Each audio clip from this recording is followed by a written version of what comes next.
I got involved in the coup of January 66, for which I was detained by Ironsi. Okay, but why was it called Igbo Coup? It was called Igbo Coup from day one. As soon as the coup took effect on the 15th of January 1966, BBC came out with a pronouncement that 5 Igbo majors did a coup in Nigeria, trying to seize power.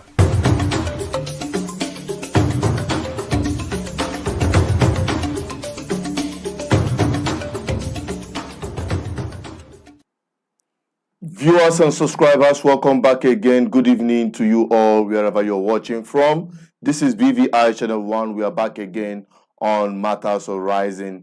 It's a pleasure to have you guys back again for us to dissect one of the most important issues with respect to the history Nigeria is trying everything possible to bury.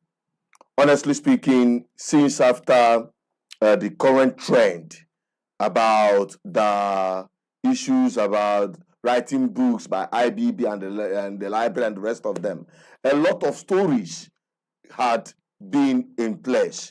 And since after the launch of that book by IBB and uncovering the lies of 1966, remember some years back, I think 5 years ago, 2019, I was with Ben Bully, a colonel, late now, where he exposed the lies over the years, which is the 1966 coup, January 15th. And today, we are looking into this issue because it is that 1966 coup that led to the Biafran war, that genocide war, that war of attrition that took the lives of millions of people, especially women and children. So tonight, we are coming back again to dissect the whole issue, and I bet you can't afford to miss a thing from this exposition. I'll be right back. Don't go away as we take you on a flashback, my discussion with Ben Bullier in 2019. Take a look at this video once again. I'll be right back. I got involved in the coup of January 66, for which I was detained by Ironsi. Okay, but why was it called Igbo Coup? It was called Igbo Coup from day one. As soon as the coup took effect on the 15th of January 1966, BBC came out with a pronouncement that 5 Igbo majors did a coup in Nigeria, trying to seize power.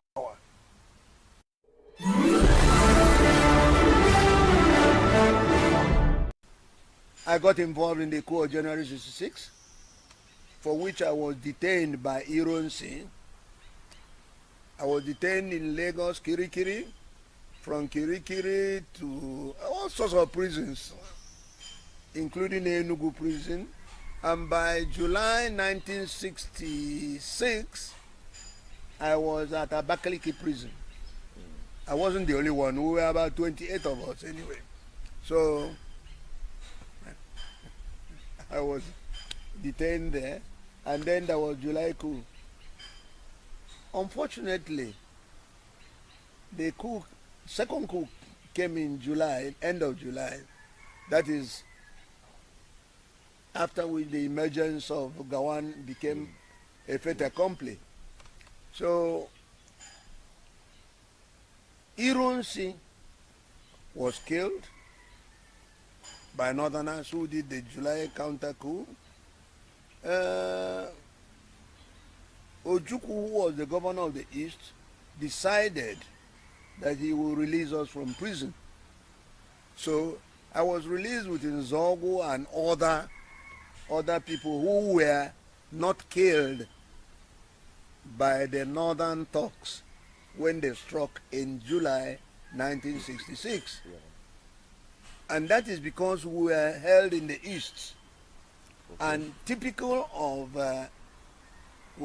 coups, the counter coup, had no effect in Enugu. it had effect in Lagos, in everywhere except Enugu. And so, and that was because some troops in 1st Battalion, which was at Enugu, heard about or had wind about the coup coming in, that's a counter coup, and seized the armory. The armory is where they kept arms.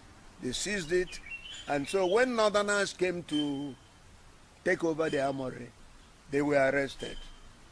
And those Northerners, including Yaradua, the Yaradua that is dead now, a lot of them.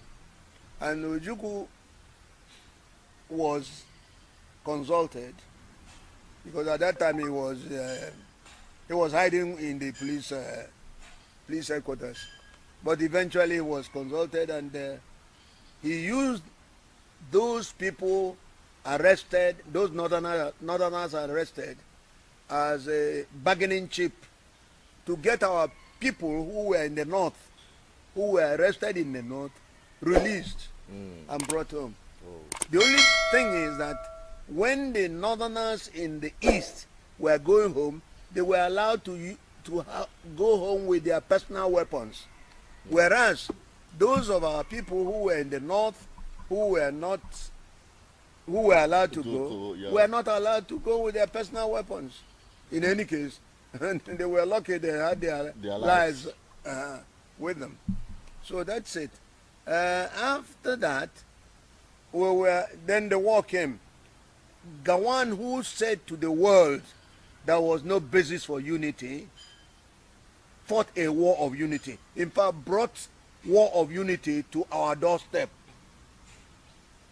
You understand? Yeah. Brought the war here, and that's why I don't have any regard for him, because he said there was no basis for unity. And in another breath, he talked about unity. He had reneged over the Aburi decision that no war should be used in solving Nigerian problem. Today, you can see what is happening in the political arena. Gawan is not saying a word. When he has opportunity to talk, he says, I don't want anybody to do anything about unity that will affect our unity. Unity is for the living, not for the dead. Dead people don't talk about unity. And therefore, what is important is that he should be a man and speak up against a man who is ruling this country wrongly. Because he was the one who imposed a war of unity on Nigeria. And many people died. Unfortunately, Nigerians don't have statistics as to how many people died either this way or that way. That is Nigeria for you. And anybody who cares can say anything and do anything and get away with it. Okay. That is not. So anyway, apart from Gawan saying basis of unity, we fought a war. I fought a war, and for which I got this wound. I got this wound at Abo after the 9th mile corner, and it's a machine gun wound, and it has its debilitating effect right now. That's why I'm traveling to see what can be done. Not that I want to continue living, because it doesn't bother me one way or the other. God's time is the best. Now, after the war, Gawan, the same Gawan said, no victor, no vanquished. But the same Gawan set up a board of inquiry headed by Adebayo. And the board of inquiry was to determine what we, ex-Nigerian army officers, did against Nigeria during the war. But he said no victor, no vanquished. And today, how are they treating us? There is victor, there is vanquished. Everybody knows that. All right? All right. So he set up that board of inquiry, and they determined that we should be rearrested and detained. And that's what I covered in the fall of Biafra. how they treated us. We went back to Kirikiri. First of all, Porakot prison, where they were giving us, oh, I don't know. It's not good. I don't want to rewrite a book. Let's just live, sleeping dogs lie. So, All right, sir. Thank you so much. You're giving us an overview, a summary of a very wonderful life, full of experience. And we thank God for your life, that you're still here with us to share your experience with us. Now, let's go down to the coup. Because from the coup, or from the political instability in the West, which led to the coup, then from the coup to the genocide war, then to the current Nigerian system, what we are experiencing now. Now, you talked about the coup, or being co-opted into the coup. What led to the coup and all that? Give us an insider and personal experience of you being part of that coup, and why it is called Igbo coup. And you wrote a book called 5 Measures. Yeah, Nigeria's 5 Measures. Nigeria's 5 Measures. Thank you very much. The thing is, I don't want to repeat what I have already said in my book, but the point is, the coup came as a result of our taking exception to what was happening in Nigeria.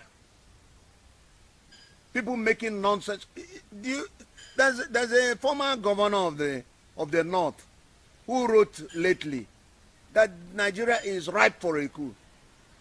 Did you read it? Yeah, I think I saw it. What's up? Yes. He said Nigeria is ripe for a coup.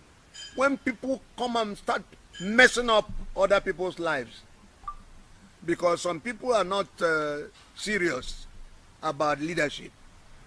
They are not serious. They are not serious about Boko Haram. They are not serious, and they don't even want to involve you. They are divisive. They are pushing you away instead of bringing you in. And yet we had fought a war of unity. Can you imagine it? It is unconscionable that you should find a war of unity, a war to keep Nigeria one and indivisible. And yet, somebody who calls himself a ruler or leader is dividing the country, pushing people aside, saying this is not qualified or qualified. This is ridiculous. If an Igbo man is being killed today, many people won't bat an eyelid. Whereas if it's somebody else, they will start crying out. I was expecting Nigerians to come out and speak against the question of pushing Igbos out of the system. Igbos form a part of the tripoid in this country. You can't push them away. In fact, Igbos form the largest ethnic nationality in Nigeria. And I stand to be corrected. And yet they are being treated as commoners, as though they don't exist. Okay, but you see, let me just say this. Our people say, oh, so the best thing is to ignore all those things and move on. Okay, but why was it called Igbo coup? And who made it Igbo coup? I have already explained it in my book. It was called Igbo coup from day one. As soon as the coup took effect on the 15th of January 1966, BBC came out with a pronouncement that 5 Igbo majors did a coup in Nigeria, trying to seize power.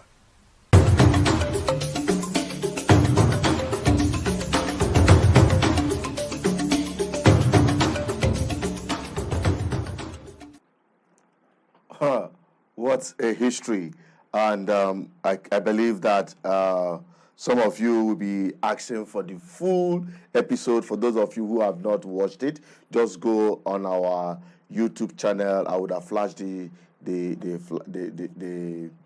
the stuff on our platform, just search Bullier on our YouTube channel, or on the comment section. We'll be able to bring it on this on the screen for you to see how to get that video. Request for it from the number, text, and we will send the video to you. It's already on our platform for you to watch the entire interview with late Ben Bullier. That was in 2019. Okay, so now I don't need to say too much, because this is just like a preliminary program into the program we set for today. You know, today we are to host the president of ADF, Professor Ozodimma, but for one last minute rescheduling, the program has been shifted. We are going to announce it. It is either going to come up tomorrow or on Tuesday next week, so that you can now, listen directly with men who played key role in the history of this country. That history they are trying to bury, you will be able to hear it. I'm not here to say too much. It's just like a way of reminder to the Nigerian people, especially the Igbos, to understand their history. Because this effort by Nigerian government to bury their history is such a shame, because every day history repeats itself. And from everything that Bullier said there, it is clear, everybody knows that, even before the genocidal war, that Nigeria has broken into pieces. Nigeria is never one. Nigeria was a tripod, an experiment of colonial masters. That is the fact. We must understand that history. Okay? And it was that division, deep division, that led to a people who thought they are doing service to the nation. They thought Nigeria was a nation. They came together, young military officers, plot a coup, overthrew the government, and in a swift counter coup, they tagged it Igbo coup at the first instance, which is the big lie, which they now use to attack not just the eastern military personnel, southeastern military personnel, but civilians, massacring them everywhere. And even Gowa, who is at the helm of affairs, could not protect the so-called Nigerians of Igbo extractions living in the north. They were massacred, women were killed, pregnant women were cut open, and their unborn children, gushed out of their belly. All manner of wickedness was met. They called it pogrom. Okay, so that history is what transcended into the Biafra genocide war. Until today, that war is still being fought against the Easterners. Till today, the Easterners are not yet accepted as part of Nigeria. It is even the Easterners that are the one pushing themselves into Nigeria at all cost. A place they were never accepted, and they were not allowed to stay on their own. That same war, that same principle of war is still applicable in Nigeria today. They will not let the Easterners have their own country and stay on their own, and they will not allow them to be part of the activities of Nigeria or take, strategic positions and in the affairs of Nigeria today. And that is the fact.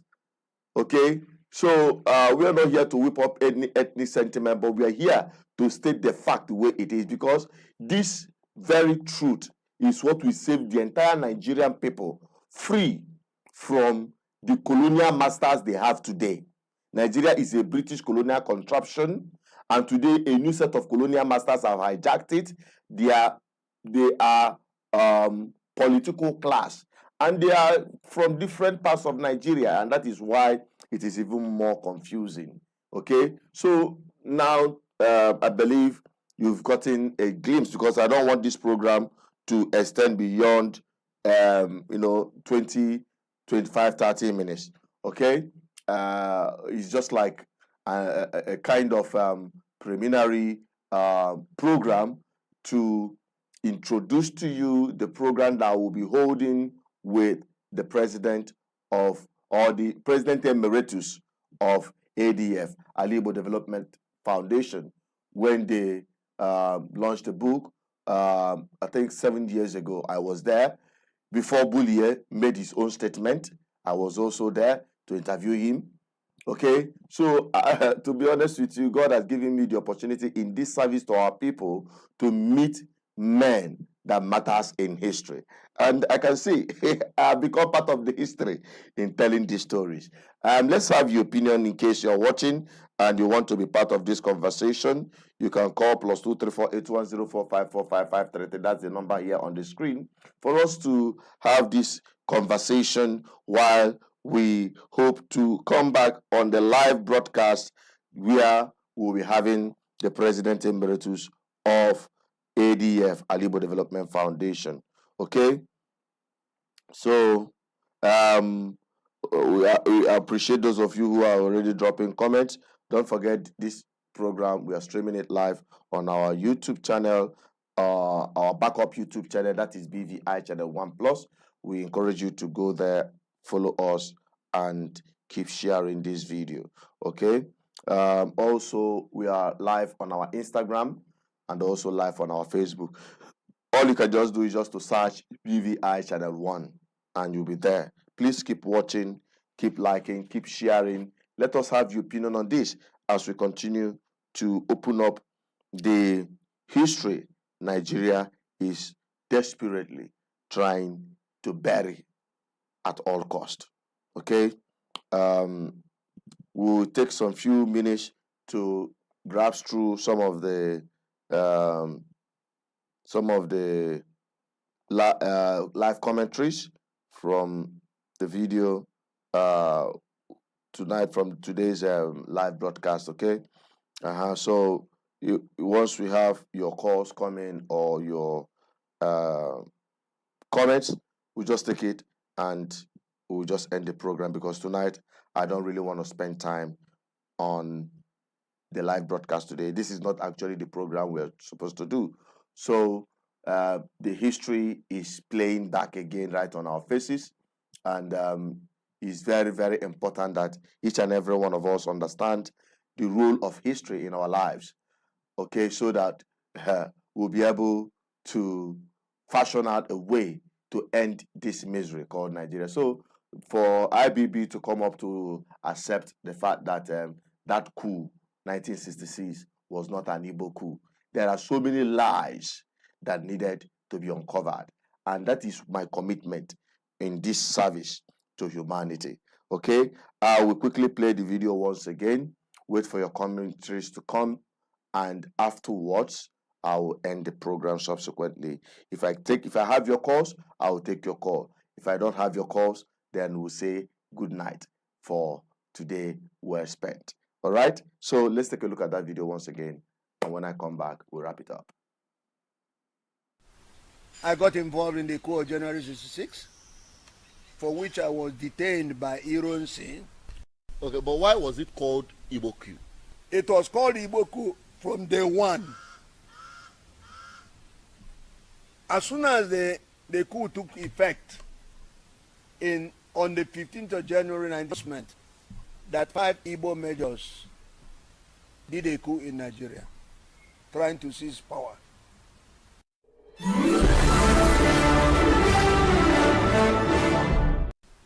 I got involved in the coup of January 66, for which I was detained by Ironsi. I was detained in Lagos, Kirikiri, from Kirikiri to all sorts of prisons, including Enugu prison. And by July 1966, I was at Abakaliki prison. I wasn't the only one. We were about 28 of us anyway. So I was detained there, and then there was July coup. Unfortunately, the coup, second coup, came in July, end of July. That is after which the emergence of Gawan became a fait accompli. So Ironsi was killed by Northerners who did the July counter coup. Ojukwu, who was the governor of the East, decided that he will release us from prison. So I was released with Nzogo and other people who were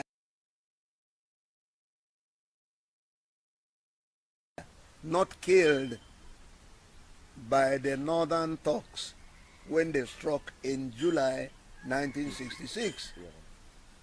And that is because we were held in the East. Okay. And typical of, coups, the counter coup, had no effect in Enugu. It had effect in Lagos, in everywhere except Enugu. And so, and that was because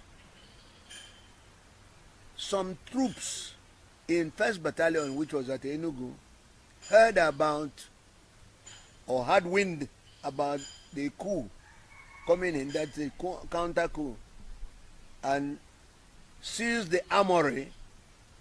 The armory is where they kept arms. They seized it, and so when Northerners came to take over the armory, they were arrested. And those Northerners, including Yaradua, the Yaradua that is dead now, a lot of them, and Ojukwu was consulted because at that time he was hiding in the police headquarters, but eventually he was consulted, and he used those people arrested, those Northerners arrested, as a bargaining chip to get our people who were in the north, who were arrested in the north, released and brought home. Oh.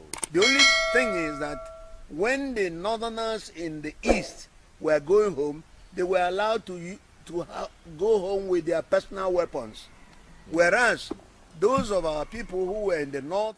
Hello, good evening. You are live on BVI Channel 1 Matters Horizon. Please tell us your name and where you're calling from, please. I'm Magbisi Uchima. All right. Hello? You are calling from where? I'm calling you from Makodi. All right. We are live on the program. So what's your take on what we're talking about tonight?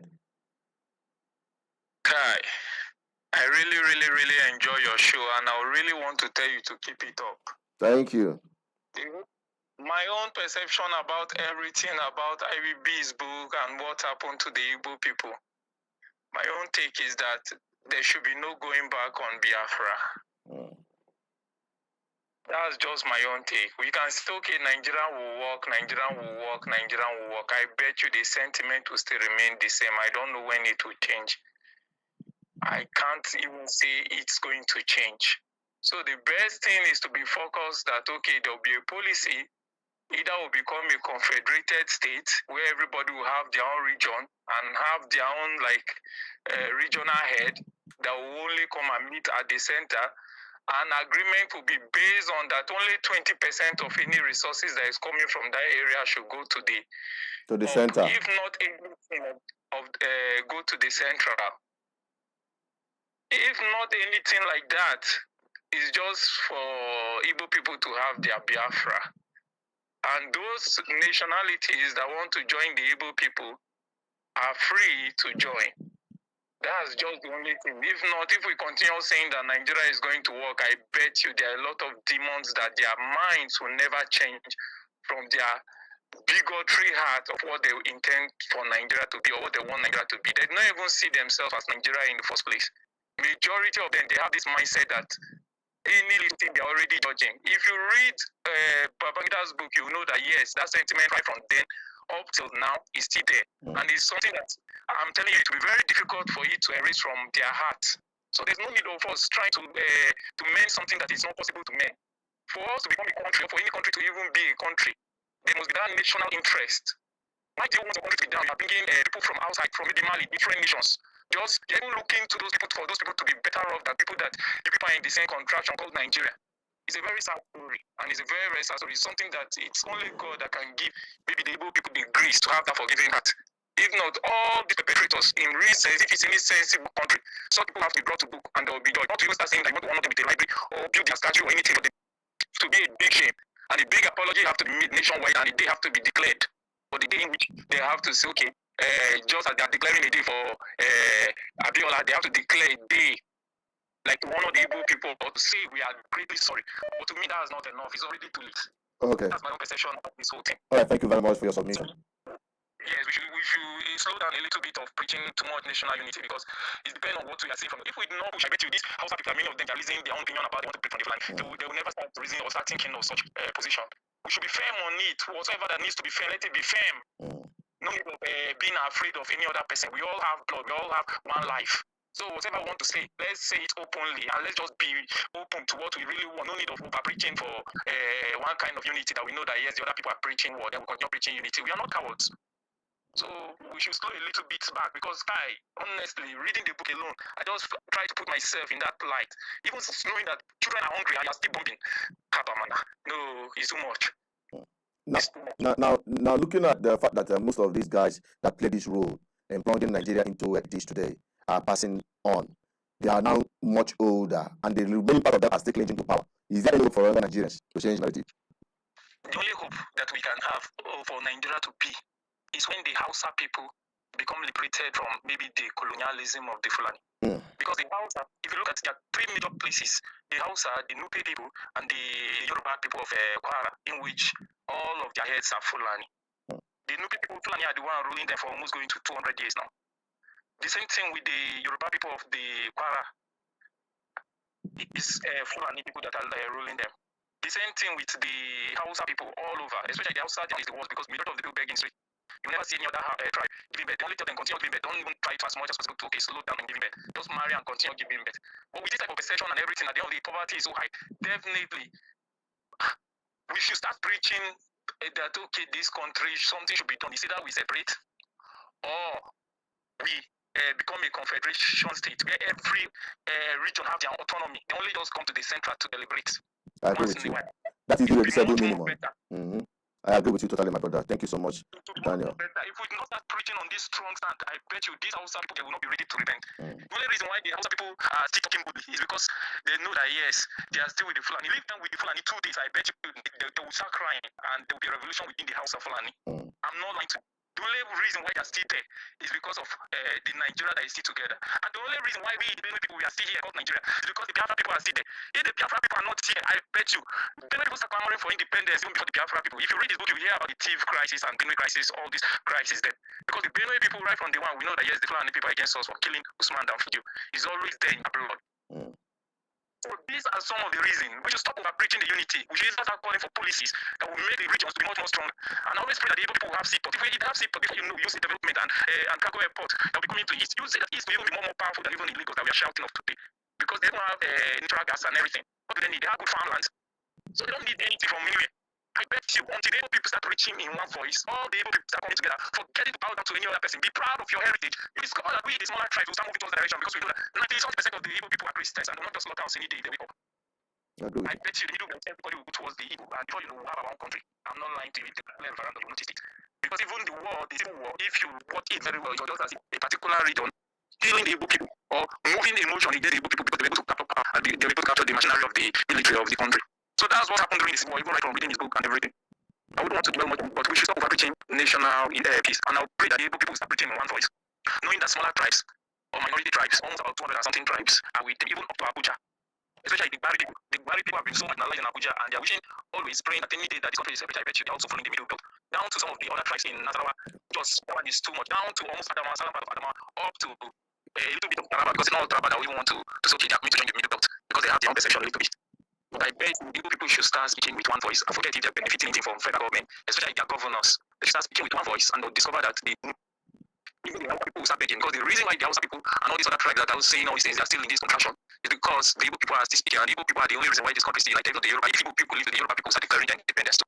So the Igbo people should start recognizing power in which they have in this country and start being open about it. Don't need to be shy about it. Be yourself. Be proud of who you are. And people have the perfect democracy that whenever people want to discuss anything, there's always that communal discussion. So there should be it, and it should start growing in the Igbo land. And before you know, you discover that a lot of tribes, a lot of minority tribes are with you. We know that we are so quiet and so coward too, because we are afraid of what will happen if minority tribes are clamping down on us. But if people start speaking about it, and people start recognizing that there are also minority tribes that have your interest in this country, before you know, the perception of this country will shift greatly, and it will even have So please, let's slow down on sharing of national unity too much. Start with averaging our policies that will give power to the zones, the different zones, and let's become federation states that each region will have more power than the central. It will be better for all of us. Thank you very much. Thank you, Daniel Abose, for your submission tonight, calling from Makodi. Yes, God bless you. And that is one call too many and very, very, very detailed in his submission. And on that, we're saying good night. But before then, I want to acknowledge our viewers, those who are dropping comments, revelation and understanding. We also acknowledge Ades Lutu. We also acknowledge Usika. Those who have dropped the comments, thank you very much for joining. And those of you who are watching, like I said, I don't want this program to be long. We just want to have just a briefing as a preliminary into the main program we will be running anytime soon. We also have Think Ego. All right. Thank you for joining and dropping your comments as well. So let the conversation continue in the comment section while we hope to come back anytime soon, maybe tomorrow, for Matters Rising with Professor and President Emeritus of ADF, Professor Zodi Mangala. On that, I'm saying good night to you all. Stay safe, stay blessed. Bye for now.